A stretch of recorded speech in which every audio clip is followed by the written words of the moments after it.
And Zeek, he's the president and CEO of New Era Detroit. He wants to talk to you about your black male agenda for the black community, or just your agenda for the black community, period. Zeek, what's up, brother? What up, though? What up, though? Madam Vice President, Charlamagne the God. What up, though, and welcome to Detroit. Yes, sir. It's good to be back. I like to say the real Detroit because I'm up in here. My name is Zeek, New Era founder and CEO. I've worked on the ground here in Detroit and in black communities all across the country for over the past 10 years, actually celebrating our 10th year this past August. All right. In my 10 years of organizing, we played a major role in the resurgence of pride and the change in mindset in Detroit neighborhoods across the city. Mm-hmm. We are not only known for the work that we do here in Detroit, but across the country in black communities, having worked in over 35 cities of the blackest cities in America. Saying all that to say, I'm extremely qualified to sit in front of the current vice president and which can be the next president of the United States of America. As I pose my question to you, I would first like to make it known that I don't have any emotional connections to politicians. I believe that this is one of our biggest flaws in the current political process. I view politics as a business, and America is one of the biggest corporations in the world. With that being said, I'm here on behalf of the business of the black community. With all that black Americans have been through and contribute to the success of America, I feel that there should be an in-depth investigation or evaluation of the lack of resources and current living conditions in black communities nationwide. My question to you is, what's your stance on reparations? We all know that America became great, off the backs of free black labor. How progressive are you on making it a priority and righting America's wrongs? It's understood that you are running for president for all people of America. Asking for specifics for black communities doesn't mean don't do for others, but black Americans are heavily asked to vote Democrat in every election for over half a century with very little in return. What are your plans to address these very important issues and change that narrative? Thank you, Zeke. I appreciate that. Thank you. And thank you for your work. So to your point, yes, I am running to be a president for all Americans. That being said, I do have clear eyes about the disparities that exist and the context in which they exist, meaning history, to your point. So my agenda, well, first of all, on the point of reparations, it has to be studied. There's no question about that. And I've been very clear about that position. In terms of my immediate plan, I will tell you a few of the following. One, as it relates to the economy, which is a lot of what you have addressed. Look, I grew up in the middle class. My mother, worked hard, raised me and my sister, and by the time I was in high school, she was able to afford our first home. I know what it means for an individual and a family to have home ownership. I also know, in the context of history, nobody got 40 acres and a mule. We have a history of a number of things, including redlining. Detroit knows it well. A history of, for example, something that still exists that I've worked on to address, which is racial bias in home appraisals. And we know home ownership is, black families are 40% less likely to be homeowners than others. And that home ownership is one of the surest ways to build intergenerational wealth, right? Because when you own a home, that's when if your child says, Daddy, I want to go to college, you can say, sweetheart, don't have to take out a loan. I'll take some equity out of the house. Or if your child says, I want to start a small business, same point, right? So my plan includes making sure that for first-time home buyers, they have a $25,000 down payment assistance to just get their foot in the door, because we know folks will work hard, they'll save, and pay that monthly mortgage. Second point is to bring down the cost of housing generally, because one of the issues is we have a housing supply shortage, and so that's about working with the private sector. In terms of our small businesses, which are part of the backbone of the economy of the black community and part of the backbone of America's economy writ large.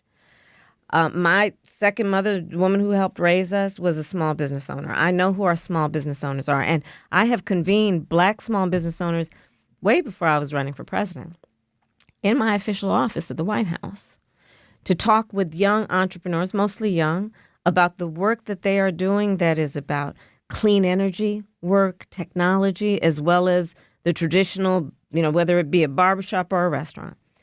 One of the big issues facing Black entrepreneurs and Black small businesses is access to capital. Because unlike my opponent, who got handed $400 million on a silver platter and then filed bankruptcy 6 times, don't forget that, calls himself a businessman, not everybody has access to the capital, but we know in the community we do not lack for ambition, aspirations, dreams, hard work ethic. And so my work has been as vice president to increase billions of dollars into community banks. And as vice president, part of that work will also be to change the tax deduction for startup small businesses from $5,000 to $50,000, because nobody can start a small business on $5,000. And if you don't otherwise have intergenerational wealth, how are you going to be able to do it? Second point on small business is this.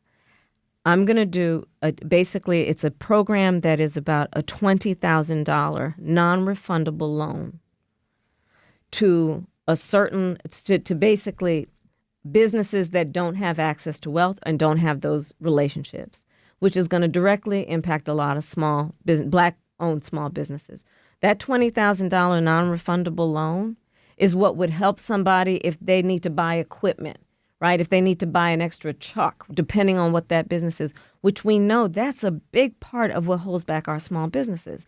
Just having enough capital to actually pay for the things that allow you to then put your hard work into play to actually grow your business.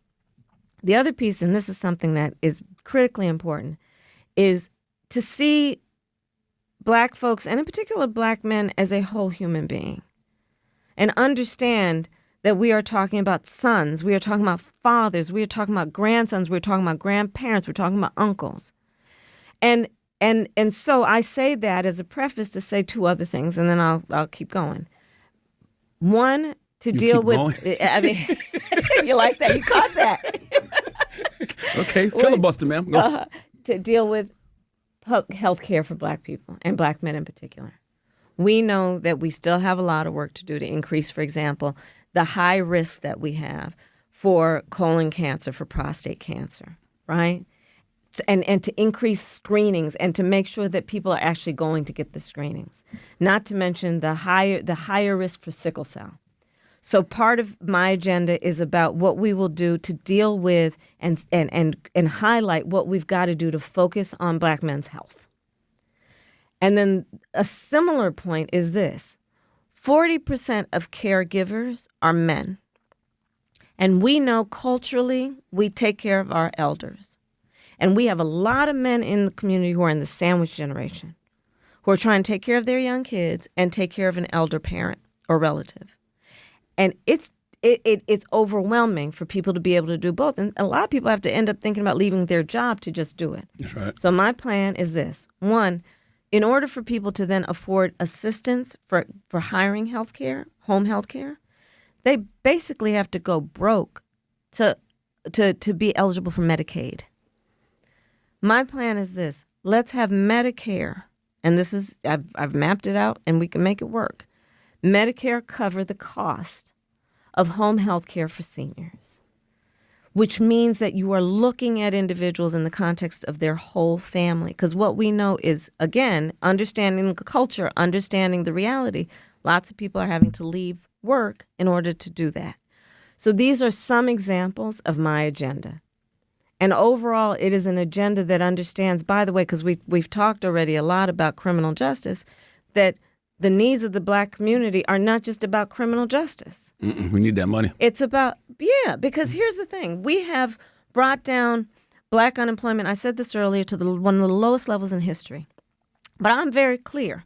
The community is not going to stand up and applaud just because everybody has a job. That should be a baseline. My agenda is about tapping into the ambitions and the aspirations, knowing that folks want to have an opportunity. If they want, they should have a meaningful opportunity to build wealth, including intergenerational wealth. And that's my agenda.